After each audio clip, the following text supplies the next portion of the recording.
గాదె సాయి కృష్ణ విజయవాడ కృష్ణలంకకు చెందినటువంటి వ్యక్తి. ఇతనిపై కొన్ని క్రిమినల్ కేసులతో పాటుగా ఒక హత్య కేసు కూడా ఉంది. దీంతో ఈ మధ్యనే జైలు జీవితం కూడా అనుభవించాడు. 2026 మార్చిలో బెయిల్ పైన విడుదలయ్యాడు. స్థానిక పోలీసుల వేధింపులు తాళలేక విజయవాడ వదిలి ప్రకాశం జిల్లా మార్కాపురం పట్టణానికి వెళ్లి కూలి పనులు చేసుకుంటూ బ్రతుకుతున్నాడు. కృష్ణలంక, మాచవరం పోలీస్ స్టేషన్లలో అతని పైన నమోదైన ఇతర కేసుల కారణంగా నాన్ బెయిలబుల్ వారెంట్లు కూడా ఉన్నాయి. 2026 మే 9న కృష్ణలంక పోలీస్ సిబ్బంది సాయికృష్ణ తల్లి విజయలక్ష్మి ఫోను ద్వారా అతని ఆచూకీని ట్రేస్ చేశారు. మే 10న మార్కాపురంలో ఉన్నటువంటి సాయికృష్ణను అదుపులోకి తీసుకొని కృష్ణలంక స్టేషన్కు తరలించారు. కుమారుణ్ణి తెచ్చిన విషయం తెలుసుకొని తల్లి విజయలక్ష్మి కృష్ణలంక పిఎస్కు వెళ్ళారు. అక్కడ ఆమె ఫోన్ను లాక్కొని డేటాను డిలీట్ చేసిన తర్వాత అప్పటి సర్కిల్ ఇన్స్పెక్టర్ ఎస్ఎస్వి నాగరాజు ఆమెను క్రిందకు పొమ్మన్నారట. ఆ సమయంలో స్టేషన్ పై అంతస్తు నుంచి సాయికృష్ణ అరుపులు, కేకలు వినపడ్డాయంట. తన కొడుకును చూపించమని వేడుకున్న సిఐ నాగరాజు ఒప్పుకోలేదు సరికదా, మీ వాణ్ణి చంపేస్తా, వాడి ఫోటోకు దండ రెడీ చేసుకో, బయటకు పో అని బెదిరించారు. లభించిన సమాచారం ప్రకారం పోలీసులు సాయికృష్ణను 3rd డిగ్రీ ఉపయోగించి తీవ్రంగా కొట్టారు. దెబ్బల తాలూకా బాధతో సాయికృష్ణ పోలీసుల మీద రియాక్ట్ అయ్యాడు, దూషించాడు.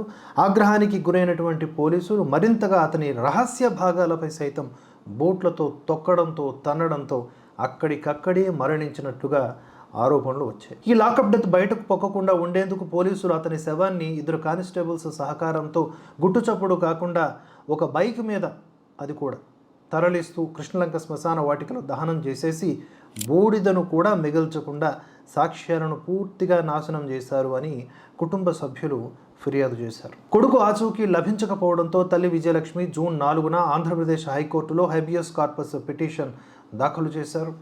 దీనిపై విచారణ చేపట్టినటువంటి హైకోర్టు తీవ్రంగా స్పందిస్తూ జూన్ 29లోగా సాయికృష్ణను భౌతికంగా కోర్టు ముందు ప్రవేశపెట్టాలి అని పోలీస్ శాఖను ఆదేశించింది. ఈ ఘటనపై ప్రతిపక్షాలు, మానవ హక్కుల సంఘాలు తీవ్ర ఆగ్రహం వ్యక్తం చేశాయి. వైఎస్ఆర్సీపీ ఎంపీలు జాతీయ మానవ హక్కుల కమిషన్కు ఫిర్యాదు చేశారు. అయితే ఇక్కడ ఒక అభ్యంతరం. గతంలో వీరు అధికారంలో ఉన్నప్పుడు, వీరు అంటే ఈ వైసీపీ, చాలామంది ఇలాగే అనుమానాస్పదంగా మరణించారు, లాకప్ డెత్లకు గురయ్యారు. అప్పుడు కూడా ఎన్హెచ్ఆర్సీకి ఫిర్యాదు చేశారా? ప్రతిపక్షంలో ఉన్నప్పుడు ఒకలా, అధికార పక్షంలో ఉన్నప్పుడు ఒకలా ఉండటం అనేది నాయకుడికి ఉన్నటువంటి మామూలు లక్షణమే.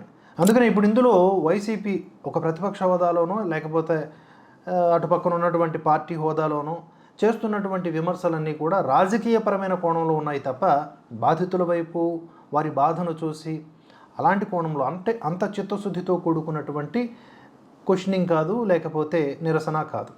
అలా పక్కన పెడితే సరే, వాళ్ళు ఎన్హెచ్ఆర్సీకి ఫిర్యాదు చేశారు. తర్వాత ముఖ్యమంత్రి నారా చంద్రబాబు నాయుడు గారు ఈ వ్యవహారాన్ని తీవ్రంగా పరిగణించారు. సిఐ నాగరాజును సస్పెండ్ చేశారు ఇమీడియట్లీ. ఆ తర్వాత ఒక స్వతంత్ర ఐపీఎస్ అధికారి, తూర్పుగోదావరి ఎస్పీ నరసింహ కిషోర్, ఆయన ఆధ్వర్యంలో సమగ్ర విచారణకు ఆదేశించారు. జూన్ 18 అర్ధరాత్రి సాయికృష్ణ తల్లి విజయలక్ష్మి విజయవాడ పోలీస్ కమిషనర్ రాజశేఖర బాబును కలిసి న్యాయం చేయాలని ఫిర్యాదు చేశారు.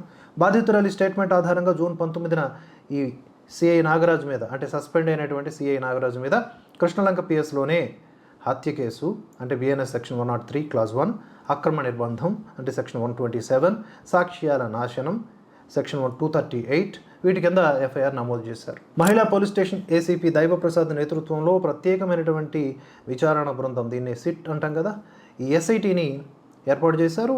దీని దర్యాప్తు కూడా ప్రారంభమైంది. క్లూస్ టీమ్ కృష్ణలంక స్టేషన్ను పరిశీలించి మే 1 నుంచి ఉన్నటువంటి సీసీటీవీ కెమెరాల హార్డ్ డిస్క్లను స్వాధీనం చేసుకుని ఫోరెన్సిక్ ల్యాబ్కి పంపించారు. శ్మశాన వాటికలో గత నెలలో జరిగినటువంటి దహన సంస్కారాల వివరాలను కూడా సేకరిస్తున్నారు.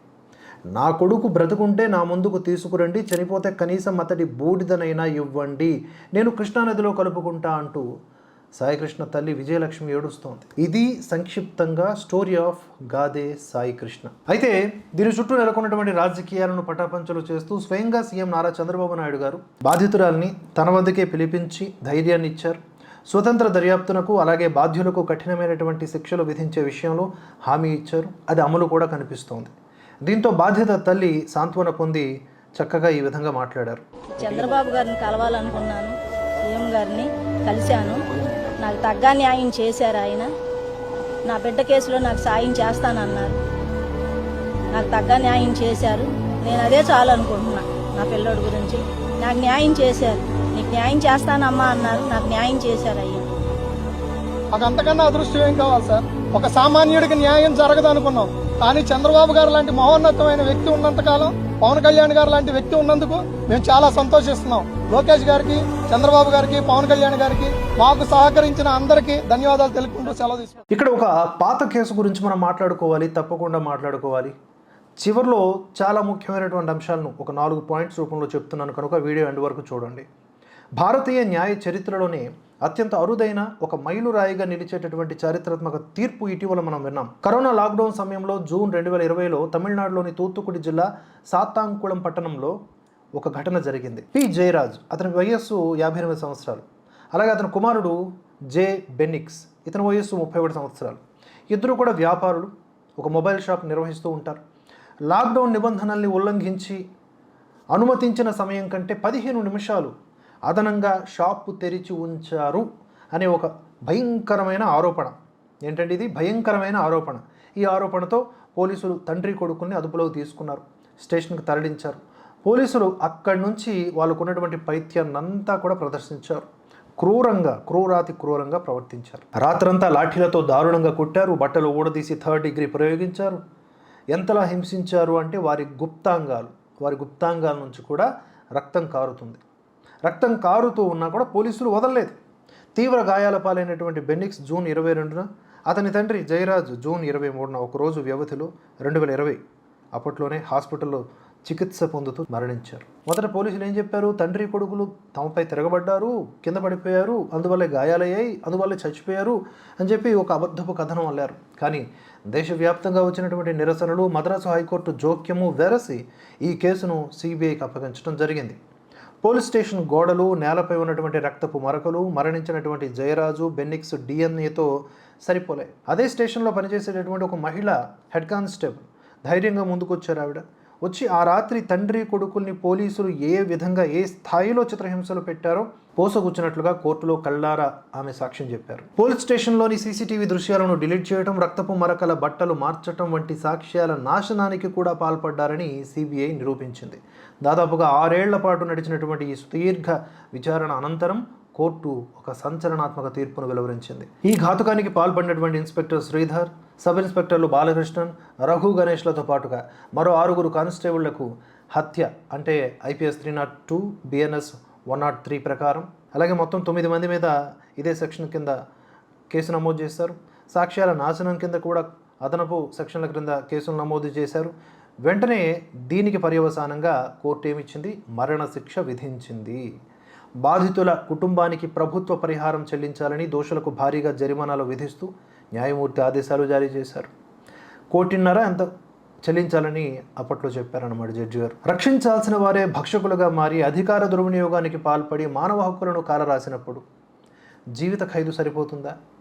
ఇలాంటి నేరాలకు మరణశిక్షే సరైనటువంటి న్యాయం అనేలాగా ఇప్పుడు సర్వత్రా డిమాండ్స్ వినిపిస్తూ ఉన్నాయి. ఒకప్పుడు నక్సలైట్లను గ్రామస్తులు అన్నా అని పిలిచి ఇంటికి పిలిపించి అన్నం పెట్టి పంపించేవారు. ఇంటి వెనక భాగం నుంచి మళ్ళీ అడవుల్లోకి పంపించేసేవాళ్ళు. వాళ్ళని కాపాడుకునేవాళ్ళు. ఎందుకంటే వాళ్ళు తమ హక్కుల కోసం పోరాడుతున్నారు అని ఒక గట్టి నమ్మకం.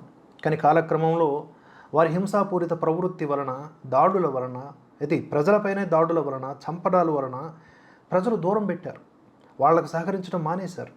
అలానే పోలీసుల విషయంలో కూడా వీళ్ళు మనల్ని కాపాడేవాళ్ళు, రక్షించేవాళ్ళు అనే దశ నుండి అమ్మో పోలీస్ స్టేషనా ఇక అంతే, అక్కడ మనకు న్యాయం ఎక్కడ జరుగుద్ది అనే స్థితికి వచ్చేసారు. సినిమాల్లో కొన్ని పాత్రల్లో హీరోలుగా కనబడే ఈ పోలీసులు చాలా వరకు నిజ జీవితంలో అలా ఉంటున్నారా అంటే డౌట్, అనుమానమే.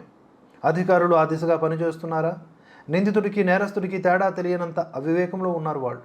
కొంతమంది పర్సనల్ గ్లడ్జెస్ పెట్టుకుని సామాన్యుడిపై దాడులు చేస్తూ ఉంటే, అవి తాళలేని వాడు విగతజీవిగా మారుతూ ఉంటే ఇక న్యాయం, ధర్మం అన్నీ కూడా ఎక్కడికి పోవాలి చెప్పండి? గాది సాయి కృష్ణ ఒక క్రిమినల్ కేసులు ఉన్న నిందితుడే కావచ్చు, కానీ అతన్ని చంపే హక్కు, హింసించే హక్కు ఏ పోలీసుకు, ఏ పోలీస్ స్టేషన్కు లేదు. చట్టాన్ని చేతుల్లోకి తీసుకోవడం, తమ వ్యక్తిగత ఇష్టాయిష్టాల మీద లేదా తమ సిద్ధాంతాల బేస్ మీద మనుషులతో నడుచుకుని వారితో ప్రవర్తిస్తే చాలా ప్రమాదకరం. ఇప్పటికే న్యాయస్థానాల విషయంలో కూడా ఇలాంటి చర్చనే నడుస్తుంది బయట. జడ్జి గారి కులమతాలు ఏమిటి, బెంచ్లో ఎవరున్నారు, వారి మూడ్ ఎలా ఉంటుంది అనే అంశాల మీద పిటిషన్లు జరుపుతూ ఉన్నారు. అంటే ఆలోచించండి, ప్రధానంగా ఈ లాకప్ డెత్ల గురించి మాట్లాడుకుంటే ఇవి కేవలం చట్ట ఉల్లంఘన చర్యలు మాత్రమే కాదు, ఇవి ప్రజాస్వామ్యంపై, రక్షక వ్యవస్థపై ప్రజలకు ఉండేటటువంటి నమ్మకాన్ని పూర్తిగా దెబ్బతీసే అత్యంత క్రూరమైన నేరాల కిందకు వస్తాయి. ఒక వ్యక్తి తప్పు చేస్తే అతనికి శిక్ష విధించే అధికారం కేవలం కోర్టులకు మాత్రమే ఉంది. చట్టాన్ని అమలు చేయాల్సిన పోలీసులే తామే న్యాయమూర్తులమనుకుని చట్టాన్ని చేతుల్లోకి తీసుకొని ప్రాణాలు తీయడం ఏ సమాజంలోనూ అంగీకరించలేని విషయం. ఇలాంటి వ్యవస్థాగత లోపాలను అరికట్టడానికి ప్రస్తుతం ఉన్నటువంటి సిస్టమ్ను మనం ఒక 4 ముఖ్యమైనటువంటి కోణాల్లో ప్రశ్నించాల్సిన అవసరం ఉంది, సరిచేయాల్సిన అవసరం ఉంది. ఏమిటంటే, ఒక నిందితుడిని పోలీస్ స్టేషన్కు తరలించారంటే ఆ క్షణం నుండి కూడా అతని ప్రాణానికి, భద్రతకు పోలీసులే పూర్తి బాధ్యత వహించాలి. దేశంలోని ప్రతి పోలీస్ స్టేషన్లో ఆడియో రికార్డింగ్తో కూడినటువంటి సీసీటీవీ కెమెరాలను తప్పనిసరిగా ఏర్పాటు చేయాలి. అవి 24 గంటలు పనిచేయాలి. ఇప్పటికీ సుప్రీంకోర్టు ఈ విషయమే స్పష్టమైన ఆదేశాలు జారీ చేసింది. అన్ని పోలీస్ స్టేషన్లలో ఈ విధమైన ఏర్పాటు జరిగింది కొన్ని చోట్ల. పోలీసులపై వచ్చేటటువంటి తీవ్రమైన ఆరోపణలను విచారించడానికి పూర్తి స్వతంత్రమైనటువంటి, నిష్పాక్షికమైనటువంటి ఒక ఎస్ఐటి లాంటి దర్యాప్తు సంస్థలను ఏర్పాటు చేయాలి. దాని మీద నిరంతర నిఘా కూడా ఉంచేటటువంటి అవసరం ఉంది. ఇక పోలీసులకు కేవలం నేరాలను అణచివేయడం, లేకపోతే వాటిని దర్యాప్తు చేయడం, వీటి మీదే కాకుండా మానవ హక్కులు, పౌరుల పట్ల ప్రవర్తించాల్సిన తీరు, వీటి మీద కూడా క్రమం తప్పకుండా శిక్షణా కార్యక్రమాలు ఏర్పాటు చేయాలి. వాళ్ళకి మెంటల్గా కౌన్సిలింగ్ ఇప్పించాలి. లేకపోతే వాళ్ళకున్నటువంటి ఏవేవో ఒత్తిడుల్ని ఇలా అమాయకుల మీద తీర్చేసుకుంటే, లేకపోతే బలహీనుల మీద తీర్చేసుకుంటే ఎంత దారుణం అది. ఎన్నో భయంకరమైన కేసుల్లో నేరం చేసినోడు ఒకడు, తప్పు మాత్రం, శిక్ష మాత్రం ఇంకొకడికి. ఏళ్ల తరబడి నరకం చూపించి సత్యంబాబు కేసు మీకు గుర్తుండే ఉంటుంది. ఇన్ని దారుణాలు మన కంటి ముందు కల్పిస్తున్న ఇదే పోలీసు శాఖ వ్యవహరిస్తున్న తీరు వలన అంతా కూడా ప్రజా వ్యతిరేకమైనటువంటి కోణంలోనే ఉంటుంది.